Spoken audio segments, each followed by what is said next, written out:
Yo, Kirara, kumusta? Gusto ko lang po sanang i-promote itong bagong channel natin, ang Katha.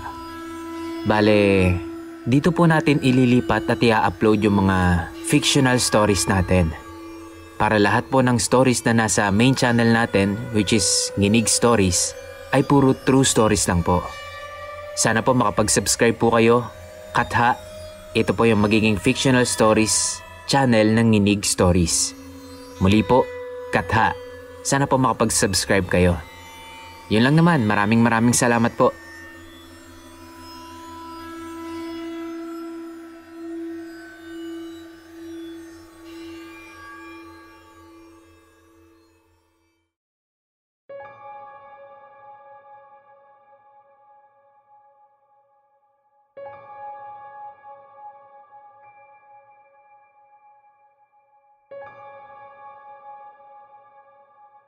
Ako po si Katril. Palagi po akong nakikinig sa mga stories nyo gabi-gabi. Nahanap ko po kayo sa Spotify kasi nakikinig din po yung kapatid ko dito. Medyo maikli lang po ito. Pasensya na po kung hindi maayos ang pagkakakwento. Ako at ang mga kaibigan ko ay nagpasyang subukan ng kakaibang kalsadang ito na nakita namin kamakailan lang. Nung binabaybay na namin yung lugar na yon, napagtanto namin na naliligaw kami dahil patuloy kaming bumabalik sa parehong lugar. Makalipas ang 3 minuto, sa wakas ay nakalabas na rin kami mula sa nakakatakot na lugar na yon at nakakita na rin kami ng kotseng dumadaan na nagbigay din sa amin ng ginhawa. Ngunit hindi nagtagal ay bumalik na naman kami sa parehong nakakatakot na lugar na yon. Napagtanto namin na pinaglalaroan na kami ng kung anumang nilalang. Tapos, bigla namang nawala yung ilaw ng kotse. Nung buksan namin ito, nagulat kaming lahat kasi may lalaking nakatayo sa harap namin. Nagulat kami nung lumapit ito. Sa takot namin, agad kaming bumaba sa kotse at nagtakbuhan palayo. Nagkahiwa-hiwalay kami noon at hindi na namin alam ang nangyari sa iba. Makalipas po ang 3 taon, yung isang kaibigan namin na napahiwalay sa amin ay hindi na nakita. Inakala naming lahat, pati ng mga magulang niya, napatay na ito. Kaya naman nagkaroon ng seremonyas ng paglilibing kahit wala naman kaming inilibing noon. Dumalaw kami ng isa sa mga kaibigan ko na kasama namin nung araw na yon. Nag-alay kami ng bulaklak at dasal at nung magdidilim na ay umalis na rin kami. Inabot na kami ng dilim sa daan. Habang binabaybay namin ang daan pa uwi, ay napansin namin na parabang paulit-ulit lang yung dinadaanan namin. Parabang bumabalik lang kami sa iisang lugar. Nagpatuloy pa rin kami noon. Pero sa huli, nagdesisyon kaming huminto na muna. Nag-iisip kami ng paraan kung papaanong makakalabas sa daan na yon. Nang bigla na lang may lumitaw sa may bintana namin. Siya po yung kaibigan namin na nawawala, na inakala naming patay na. Natakot pa kami ng una, pero bandang huli ay narealize naming siya talaga yon. Pinasakay namin siya sa kotse. Hingal na hingal siya nun. Tapos may sugat-sugat pa siya sa mukha niya. Meron din siyang maliliit na pasa. Gulong-gulo kami nun dahil wala namang nagbago. Pagkalipas ng ilang minuto, sa wakas ay nakapagsalita din siya. Pre, hinabol ako nung lalaki. Halos 3 oras kaming nagabulan. Sigaw niya. 3 oras? Tugon ko. Pre, 3 taon ka nang nawawala. Ang akala nga namin patay ka na eh.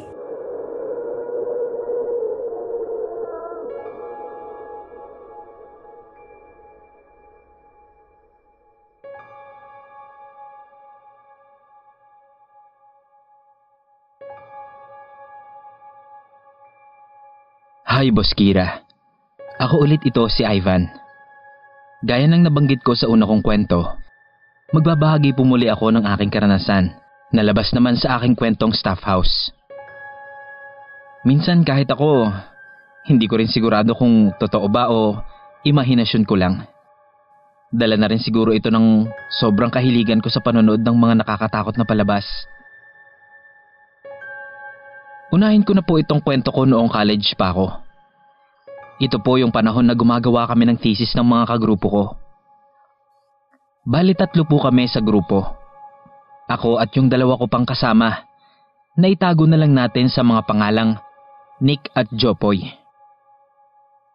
Sa aming 3 po, si Nick lang ang may kaya sa buhay. Siya lang ang may sariling computer. Kaya madalas sa kanila kami gumagawa ng aming research para sa aming thesis. Dahil nga computer-related ang kurso namin, kailangang may output ang dinedevelop naming system. Medyo matagal ding magbuo ng research, kaya madalas kaming puyat sa paggawa nito. Malayo po sa bayan ang bahay nila Nick.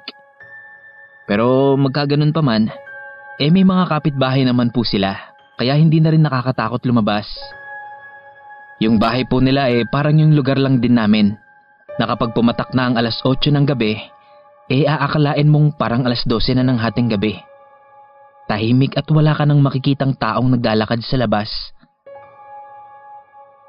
Madalas, inaabot kami ng madaling araw.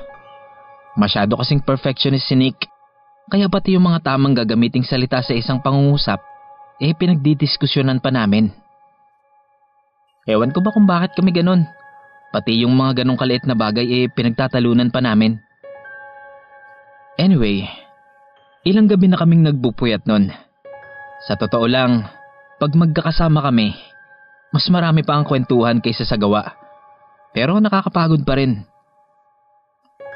Hindi ko alam kung pang ilang gabi na nung naranasan ko ito. Siguro mga alas 2 na ng madaling araw nun, nung mapagpasyahan naming magpahinga na at kinabukasan na lang ituloy ang ginagawa namin. Tulog na ang nanay at mga kapatid ni Nick, kaya naman marahan kaming kumikilos para hindi namin sila maistorbo. Naunang pumasok si Nick sa kwarto niya. Kami naman ni Jopoy naiwan sa lababo para magsipilyo.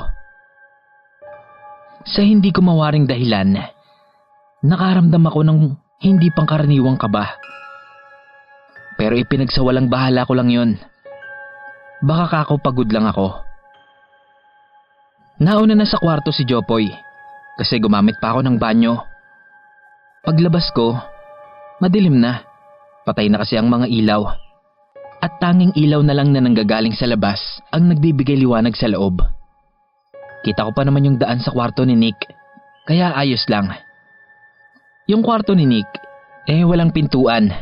Bali kortina lang yung takip nun. So pagdating ko doon, paghawi ko ng kurtina, meron akong nakitang hindi ko inaasahan. May anino ng isang lalaking nakatayo sa isang sulok ng kwarto ni Nick. Alam kong hindi yun si Jopoy o si Nick kasi kita ko sila sa higaan na tahimik na nagkukwentuhan. Bahagya akong natigilan nun, pero agad din naman akong tumungo sa higaan at pumwesto na. Pumikit ako at pinilit na makatulog. Kahit napagod ako nun, hindi ako makaramdam ng antok. Nangingibabaw yung takot na nararamdaman ko. Maya-maya pa, tumahimik na yung 2 kong kasama. Tulog na ata. Kaya naman, mas lalo akong nakaramdam ng takot. Lumipas ang ilang sandali. Dahan-dahan kong iminulat ang mga mata ko na sana ay hindi ko nalang ginawa. Kasi pagdilat ko, nakita ko yung anino ng lalaki na nasa gilid ko na. Nakatayo lang siya doon at sigurado akong nakatingin ito sa amin.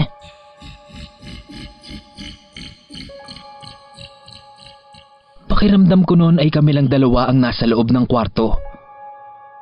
Hanggang sa maya-maya lang, nung susubukan ko sanang gumalaw, ay hindi ko magawa.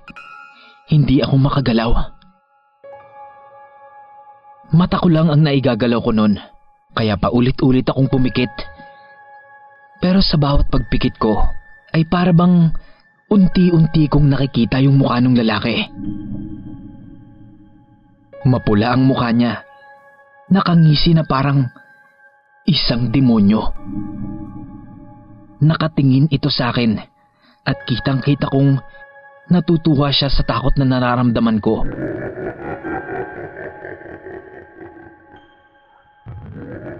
Matagal kong nakita yung mukha niya sa utak ko. At kahit takot na ako, ang nasa isip ko noon ay kailangan kong makahingi ng tulong sa mga kasama ko. Parang isinisigaw ko sa isip ko na gisingin nila ako. Kahit ang totoo naman, gising talaga ako.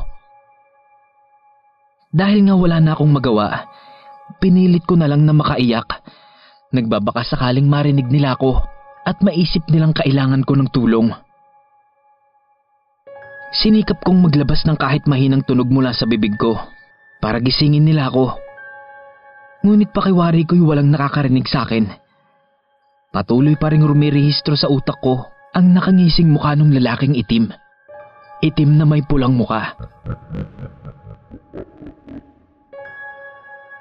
Ilang sandali pa, sa wakas ay narinig ko ang boses ni Nick habang nararamdaman kong malakas niya akong niyuyugyog. Hanggang sa nagising na nga ako. Hingal na hingal ako paggising ko at tinanong nila kung anong nangyari sa akin. Sabi ko, binabangungot ako. Nahirapan na ako makabalik sa pagtulog noon dahil natatakot akong baka bumalik na naman yung lalaking mapula ang muka at bisitahin niya na naman ako sa pagtulog ko. Inilibot ko ang paningin ko sa kwarto ni Nick. Wala na yung lalaking itim.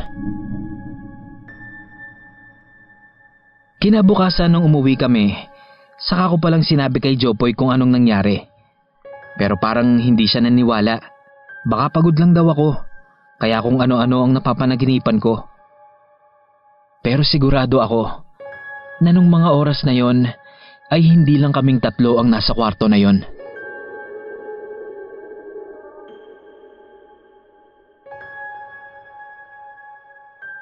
Ito naman po ang ikalawang kwento ko. Nangyari ito noong nag-relief operation kami sa Cagayan. Kung hindi po ako nagkakamali, Typhoon Lawin po ang nasabing bagyo na sumira sa mga bayan sa parteng norte. Ang opisina po kasi ng dati kong pinapasukan ay may relief operation service para sa mga member nito. At dahil nga maraming miyembro ang napinsala ng bagyo, kinailangan kaming pumunta sa lugar para maghatid ng kaunting tulong. Madalas kapag may mga ganoong sakuna, pumupunta kami isang araw matapos ang bagyo para makapagbigay agad ng aksyon. Halos isang linggo rin kaming nanatili doon. Mahirap dahil walang kuryente at maayos na tubig dahil na nga sa mga pinsalang dulot ng bagyo. Dagdag pa ang pagod dahil maghapon kaming nasa lansangan para mag-validate. At sa gabi naman, tutulong naman kami para mag-repack ng relief goods.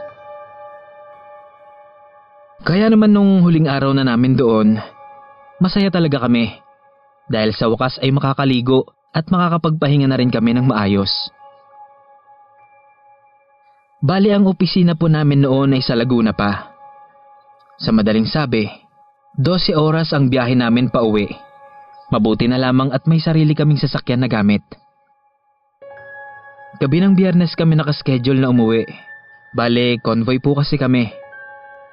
Di ko na matandaan kung ilang sasakyan kami noon. Basta marami kami. At yung sinasakyan namin ang nasa unahan. Bale, 4 po kami sa loob ng sasakyan. 2 sa likuran, si Len at si Ate Rosa. Ako naman ang nasa unahan, nakatabi ng driver namin na si Kuya Dido. Mga hindi po nila tunay na pangalan. Si Len at si Rosa, bagamat nasa likuran namin, hindi sila magkalapit.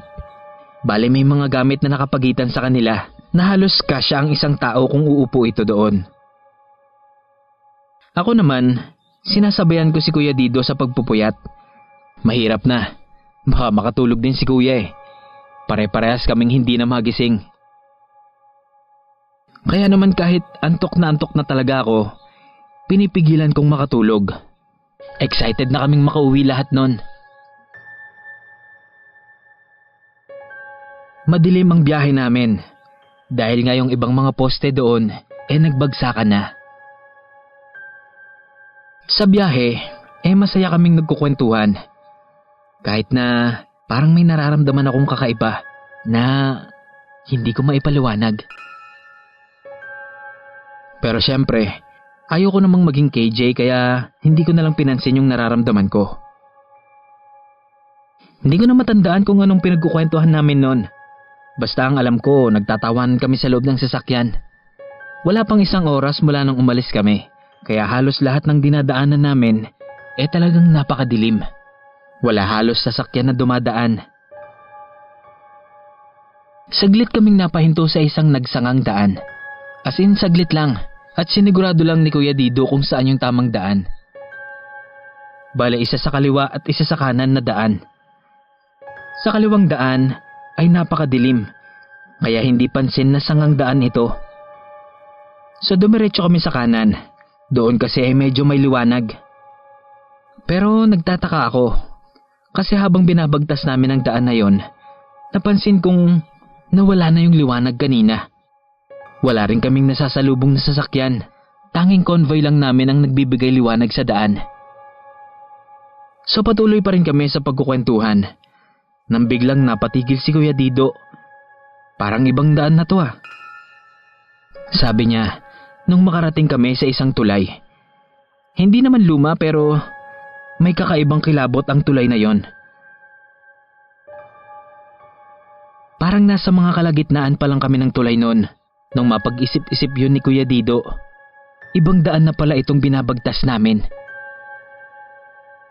Kung kanina ay napakaingay ng tawanan namin, napalitan agad yun ng katahimikan. Walang nagsasalita ng kahit ano. Ang nasa isip ko, gusto ko nang makaalis sa maling daan na yon. Para kasing walang katapusan yung daan. So nag-U-turn nga kami. Kabado kaming lahat hanggang sa marating namin yung sangang daan kanina. Ang nakapagtataka lang, ang kaliwang daan na kanina lang ay napakadilim at tila ba walang mga dumadaang sasakyan, ay napakaliwanag na ngayon at napakarami ng sasakyan ng dumadaan. Lahat kami ay sobrang nagtaka nun. Mukhang napaglaruan ata kami. Saka lang kami nakahinga ng maluwag nung nandoon na kami sa maliwanag na daan. Akala ko ay tapos na ang takot namin. Nang mapagpasyahan naming tumigil sandali para kumain, doon lang namin napag-usapan ang nangyari. Sabi ng kasunod naming sasakyan, nagtataka daw sila sa tuwing matatamaan ng ilaw ang sasakyan namin. Kasi ang sabi nila, sa gitna raw namin ay may isang babaeng nakaupo. Para daw si Ate Rosa, kaya hindi na lang nila binibigyan ng pansin. Ang nakapagtataka lang daw, hindi man lang daw ito gumagalaw. Steady lang ito at naka-straight lang ang pagkakaupo. Ang isa pang nakakapagtaka rito, ang pwesto daw ng babaeng nakikita nila ay hindi sa gitna ng dalawang babae sa likod namin, kung hindi sa pagitan namin ni Kuya Dido. Kumbaga, ay sa mismong kambyo. Kaya nga raw tawa sila ng tawa nun. Bakit daw nasa pagitan namin si Ate Rosa? Ano raw bang ginagawa niya sa may kambyo? Sabay tawanan na rin namin. Pero napalitan ng katahimikan ng tawanan na yon nung sabihin namin sa kanilang walang tao sa gitna namin ni Kuya Dido o maging sa gitna ng dalawang babae sa likod namin. Talagang kaming apat lang ang naroon. Kami ni Kuya Dido sa unahan at si Len at Ate Rosa sa likod at nakasandal yung dalawa sa bintana ng sasakyan. Si Ate Rosa ay nasa likuran ko at si Len naman ay sa likuran ni Kuya Dido, kaya malabo yung sinasabi nila. At isa pa ay may gamit nga sa pagitan ng dalawang babae. So ang tanong, sino yung kasama naming nasa loob maliban sa aming apat? Matapos nun, wala na ulit nagsalita. Hindi namin ito pinag-usapan sa biyahe. Mahirap na, baka madisgrasya pa kami.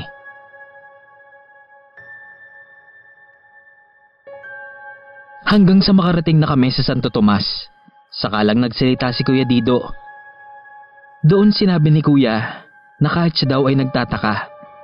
Unang beses niyang mawala at mamali ng daan sa tinagal-tagal niyang nagdadrive at bumabiyahe sa lugar na yon. Sinabi na lang namin na baka nakisakay lang, nagpahatid lang hanggang sa tulay. Naging laman yon ng mga usapan sa opisina. Kahit hanggang ngayon, kapag nagkukumustahan kami at naaalala namin yon, talagang nagbibigay pa rin ito ng kilabot sa amin. Hanggang dito na lang po, Boss Kira. Sana ay mabasa mong muli ang kwento ko. Maraming salamat.